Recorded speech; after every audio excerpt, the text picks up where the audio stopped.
ان کی ویڈیوز ہیں، ان کی آڈیوز ہیں، تصویریں ہیں، ان کے بیانات ہیں، ان کے مظاہروں کے اندر شرکت کرنے کی ثبوت موجود ہیں، ان کے anti Pakistan anti army slogans جو ہیں وہ ریکارڈڈ ہیں۔ اگر فوج نے اپنے سینئر ترین بندوں کو نہیں چھوڑا ہے، وہ جنہوں نے شہداء کے مجسمے توڑے، وہ جو میاں والی ایئر بیس میں پیٹرول بم لے جا کے جہازوں کو تباہ کرنا چاہتے تھے، وہ جنہوں نے کور کمانڈر ہاؤس کو رینسیک کیا، وہ جنہوں نے جی ایچ کیو پر حملہ کیا، یہ کسی صورت اسکاٹ فری تو نہیں جائیں گے۔ آج کی بڑی خبر، فوجی عدالتوں میں شہریوں کے ٹرائل سپریم کورٹ نے سماعت غیر معینہ مدت تک لیے ملتوی کر دیا۔ بخاری صاحب، اس کے اوپر تو میں کل ہی کہہ رہی تھی کہ یہ پھر اب کیا بنے گا اس کا، جب وہاں سے اتنا clear message D G I S P R کی جانب سے آ گیا، تو یہاں پر اب ہوا یہ ہے کہ غیر معینہ مدت تک کے لیے اس کو ملتوی کر دیا گیا۔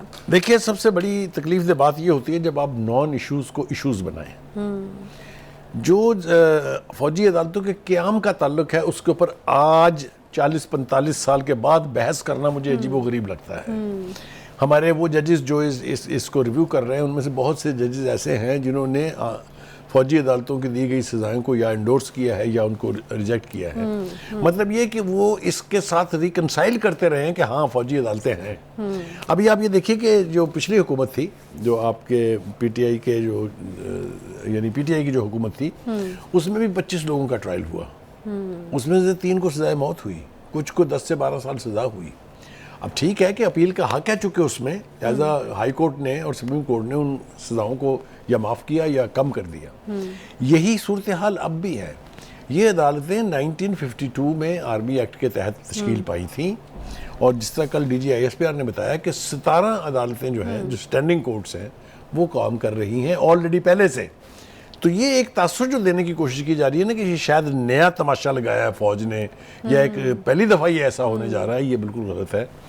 دوسری بات یہ ہے کہ مجھے حیرت ہوئی ہے اس بات کے اوپر کہ جو آج چیف جسٹس صاحب نے یہ پوچھا کہ جو لوگ پکڑے گئے ہیں ان کے خلاف کوئی ثبوت ہے یا نہیں ہے۔ اگر آپ کو یاد ہو، جو فارمیشن کمانڈر کی میٹنگ ہوئی تھی اور جو کور کمانڈرز کی میٹنگ ہوئی تھی، اس کے اعلامیہ میں یہ کہا گیا تھا، نہیں یہ صرف کہا نہیں گیا تھا، کہا تھا ناقابل تردید ثبوت ہے ان لوگوں کے جن کو ہم نے گرفتار کیا ہے یا جو ہماری تحویل میں ہے۔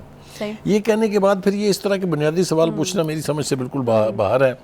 یہ میرے خیال سے پبلک گیلریز کے ساتھ کھیلنے کی ایک کوشش ہے کہ دیکھیں جی ہم نے تو یہ بھی بات کی تھی۔ یہ میرے خیال سے اتنے ہائی لیول کا جو فورم ہو انصاف کا، وہاں فنڈامنٹل بات چیت نہیں ہونی چاہیے جو آلریڈی طے ہے آئین میں، جس کا وجود ہے۔ جیسا میں نے کہا تھا کہ 2021 میں باقاعدہ اس کو ایک ترمیم کے ذریعے اور زیادہ امپرووائز کر کے آئین کا حصہ بھی بنا دیا گیا۔ تو یہ چیزیں بنیادی طور پر ڈسکس کرنے کی نہیں ہیں، یہ ریالٹیز ہیں جو آپ کو مان لینی چاہیے۔ نہیں تو آپ کو لگتا ہے کہ آج کیس غیر معینہ مدت تک ملتوی ہونے کے بجائے ختم ہو جانا چاہیے تھا، اس کی ضرورت؟ میرا خیال یہ ہے کہ الٹیمیٹلی آپ ان عدالتوں کو اٹھا کے باہر نہیں پھینک سکتے، یہ آئین کے تحت بنی ہے، یہ ایک ریالٹیز ہیں، اس کے ساتھ آپ کو ریکنسائل کرنا پڑے گا جلد یا بدیر۔ جب بھی اب اس کی ہیئرنگ ہوتی ہے دوبارہ تو وہ سنیں گے۔ 2-3 چیزیں دیکھیں، ایک بات تو یہ ہے کہ پہلے بھی واضح کر دیا گیا، مزید کل واضح کیا گیا، ابھی مزید اس میں وضاحت کی گنجائش نہیں ہے کہ جس کو ملٹری کورٹ کے تحت ٹرائی کیا جاتا ہے، جس کو گرفتار کیا جاتا ہے، اس کے خلاف اگر ثبوت نہیں ہے تو مجھے بتائیں تو دیوانہ پن ہے نا پھر کسی کو پکڑنا۔ انہوں نے کیٹیگوریکلی اسٹیٹ کیا، ان کی ویڈیوز ہیں، ان کی آڈیوز ہیں، ان کے تصویریں ہیں، ان کے بیانات ہیں، ان کے مظاہروں کے اندر شرکت کرنے کی ثبوت موجود ہیں، ان کے anti Pakistan anti army slogans جو ہیں وہ ریکارڈڈ ہیں۔ اب مجھے بتائیے اس کے بعد آپ کو کون سی تفصیل درکار ہے جی؟ تو یعنی وہی والی بات ہوگی نا کہ ناقابل تردید ثبوت ہیں۔ کریکٹ۔ ایک جو خوف ہے، اس خوف کی وضاحت بہت ضروری ہے۔ دیکھیے، یہ سزائے موت جو ہے نا، یہ کسی پاکستانی کو نہیں ہوتی جب تک کہ اس کا کنیکشن کسی غیر ملکی اسپائنیج ایجنسی کے ساتھ نہ ہو۔ آپ سمجھیے، یعنی اگر آپ نے کوئی جرم کیا ہے تو آپ کو سزا ملے گی، عمر قید کی مل سکتی ہے، 10 سال کی مل سکتی ہے، 5 سال کی مل سکتی ہے، 2 سال کی مل سکتی ہے، معافی مل سکتی ہے۔ لیکن جو یہ موت کی سزا کا جو تلوار لٹک رہی ہے نا، یہ صرف اسی صورت میں ہوتا ہے جب کسی نے کسی غیر ملکی ایجنسی کے ایجنٹ کے طور پہ کام کیا ہو۔ یہ وضاحت کی بھی ہے کل D G I S P R نے۔ اچھا، تو دوسری بات یہ ہے کہ اگر یہ توقع کی جا رہی ہے کہ یہ سارے لوگ جو ہیں ان کو بس جنبش قلم چھوڑ دیا جائے گا، اپنے اپنے گھروں کو آئیں گے، تو میرے خیال سے اس غلط فہمی سے باہر نکلنا چاہیے۔ اگر فوج نے اپنے سینئر ترین بندوں کو نہیں چھوڑا ہے تو وہ جنہوں نے شہداء کے مجسمے توڑے، وہ جو میاں والی ایئر بیس میں پٹرول بم لے جا کے جہازوں کو تباہ کرنا چاہتے تھے، وہ جنہوں نے کور کمانڈر ہاؤس کو رینسیک کیا، وہ جنہوں نے جی ایچ کیو پر حملہ کیا، یہ کسی صورت سکاٹ فری تو نہیں جائیں گے. یہ میں آپ کو بتا رہا ہوں. اس کو آپ you take it or you throw it. نہیں سٹیٹس کیا ہے ٹرائل کا؟ 102 افراد ملٹری کسٹڈی میں، ٹرائل چل رہا ہے نہیں چل رہا ہے؟ اٹارنی جنرل کہہ رہے ہیں چل رہا ہے. کل جو میسج دیا گیا میں اس کے بارے میں تھوڑا سا ابہام ہے، میں وہ اس کی وضاحت کر دیتا ہوں. دیکھیے ان کا ٹرائل ایز سچ شروع نہیں ہوا، اور اٹارنی جنرل نے بالکل ٹھیک کہا کہ ان کا ٹرائل شروع نہیں ہوا.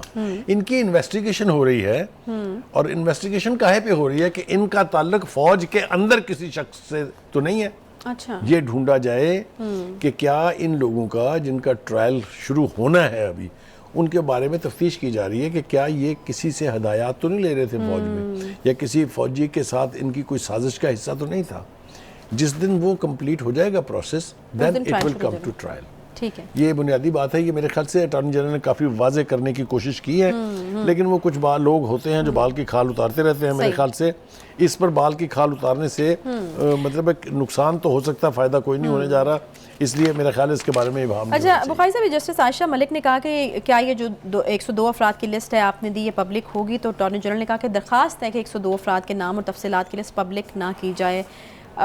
آپ کو لگتا ہے کہ ٹھیک فیصلہ ہے؟ میرے خیال سے انہوں نے وہ یعنی جو خواہش تھی سپریم کورٹ کی کہ ہمیں بتائیں کون لوگ ہیں، وہ تو انہوں نے پوری کر دی، وہ تو لسٹ دے دی انہوں نے.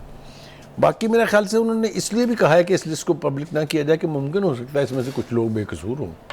اچھا، ہاں یہ ایک بہت بڑا میرا اور یا اس لیے بھی ہو سکتا ہے کہ اگر نام دیے جائیں گے تو پھر پینک ہو جائے گا. کچھ نہ کچھ وجہ اس کی ضرور ہے، یہ تو مجھے یقین ہے. صحیح. کیونکہ دیکھیں جن کے وہ لوگ ہیں ان کے گھر والوں کو تو پتا ہے، اور کس کو بتانا ہے آپ نے؟ انڈیا کو اطلاع دینی ہے، امریکہ کو بتانا ہے. تو میرے خیال سے جب تک حتمی طور پر یہ طے نہ ہو جائے کہ وہ قصوروار ہیں اور ان کے خلاف کیسز اور ٹرائل شروع ہو گیا ہے، اس وقت تک لسٹ نہ دینے میں میرے خیال سے حکمت ہے. اس میں اس کو بات کو سمجھنے کی کوشش کرنی چاہیے. اچھا بخاری صاحب، ایک پینک اس چیز کو لے کر بھی ہے کہ 102 افراد شاید ان تمام کے تمام کو شاید کوئی کیپٹل پنشمنٹ جو ہے وہ ہو جائے گی، اور اس طرح کی اس میں جو ہے وہ کتنا ایک ایزامپشن ہے یا خود سے بنائی ہوئی بات ہے؟ ابھی یقیناً انویسٹیگیشن چل رہی ہے، اس طرح کی تو کوئی چیز نہیں ہے، اس حوالے سے پینک کرنے کی ضرورت نہیں ہے. ہو سکتا ہے اس میں بہت سارے لوگ جو ہیں وہ بے قصور بھی ہوں. کل D G I S P R نے کہا بھی، اس نے کہا جی یہ ہر آدمی کی سزا جو ہے وہ اس کے جرم کے مطابق ہوگی. یہ نہیں ہو سکتا کہ آپ وہاں صرف کھڑے تھے تو آپ کو ان کے ساتھ سزا دی جائے جنہوں نے وہاں حملہ کیا تھا. یہ بھی نہیں ہو سکتا کہ آپ نے یہاں سے پتھر مارا ہے اور آپ کی سزا وہ ہو جس نے آگ لگائی ہے. تو یہ میرے خیال سے یہ قانون کے تقاضے جو ہیں وہ پورے کرنے کی طرف یہ اقدامات ہیں. اور میں توقع رکھتا ہوں یہ کہ فوجی عدالتوں میں ہم نے کل بھی کہا تھا، پرسوں بھی کہا تھا کہ ہم as a citizen of Pakistan, as a journalist, we don't support کہ لوگوں کا ٹرائل ملٹری کورٹ میں ہونا چاہیے، انلیس آف کورس کہ انہوں نے کوئی ایسا جرم کیا ہو جس کا اس کے علاوہ کوئی علاج نہیں ہے. تو جب آپ جیسا میں نے کہا جس نوعیت کا سانحہ ہے 9 مئی کا، اس میں اس کے بغیر چارہ نہیں ہے کہ these people should be tried in the military courts. اچھا بخاری صاحب، یہ جو جسٹس یحییٰ آفریدی صاحب نے کہا ہے کہ فل بینچ بنایا جائے، پہلے ہی عدالتوں کے اوپر جو ہیں وہ بڑے سوالات اٹھ رہے ہیں، تو یہ مطالبہ کس طرح سے دیکھ رہے ہیں آپ اس مطالبے کو؟ اور انہوں نے یہ بھی کہا ہے کہ بینچ کو فوری توجہ اور چیف جسٹس کی نظر ثانی کی ضرورت ہے. ہاں میرے خیال سے انہوں نے مشورہ تو دے دیا ہے، جیسا کہ آپ نے دیکھا کہ اس بینچ کا بھی وہی حال ہو رہا ہے جو وہ الیکشن کی تاریخ کے حوالے سے بینچ بنا تھا. آپ کو یاد ہے نا، وہ بھی پہلے 9 کا بنا، پھر 7 کا رہ گیا، پھر 5 کا رہ گیا. پھر آپ نے دیکھا اس کے فیصلے کے اوپر کتنی لے دے ہوئی. کسی نے کہا یہ 3-2 ہے، کسی نے کہا یہ 4-3 ہے. تو اس کے بھی حوالے سے مجھے یوں ہی لگ رہا ہے، اس لیے لیکن بھی کوئی اچھی روایت تو نہیں ہے نا. تو جسٹس یحییٰ آفریدی صاحب نے جو کہا ہے میرے خیال میں وہ ایک لاجیکل بات ہے. دیکھیے ادارے کی ساکھ کو بچانے کی دیکھیے جب وہ پروسیجر اینڈ پریکٹس لا قانون بنا تھا تو یہی تھا کہ کسی ایک شخص کی مرضی اور منشا کے مطابق تمام فیصلے نہیں ہونے چاہیے، اس میں مشاورت کا عمل ہونا چاہیے. جیسا کہ بینچ بنانے کے حوالے سے یہ ساری لڑائی جو ہے، یہ بینچ بنانے کا وہ اختیار ہے چیف جسٹس کا جس کے تحت وہ ہمیشہ اپنی مرضی کا بینچ بنا لیتے ہیں. اپنی مرضی کے ججز کو اس کے اوپر یعنی مقرر کر دیتے ہیں. تو جو نیا قانون تھا اس کے مطابق یہ تھا کہ 3 بندوں کی ایک کمیٹی ہوگی جو 2 سینئر ترین ججز ہوں گے اور ایک چیف جسٹس سب خود ہوں گے. ٹھیک ہے, تو مجھے تو نہیں لگتا کہ اس کے اندر کیا قباحت تھی, یہ کر لینا چاہیے تھا. کر لینا چاہیے. ٹھیک ہے, اچھی سجیشن ہے, کر لینا چاہیے. یقیناً ادارے کی ساکھ کو بچانے کے لیے اندر سے ہی جو ہے وہ کوششیں جب تک نہیں ہوں گی تو تب تک چیزیں جو ہیں وہ بہتر نہیں ہوں گی.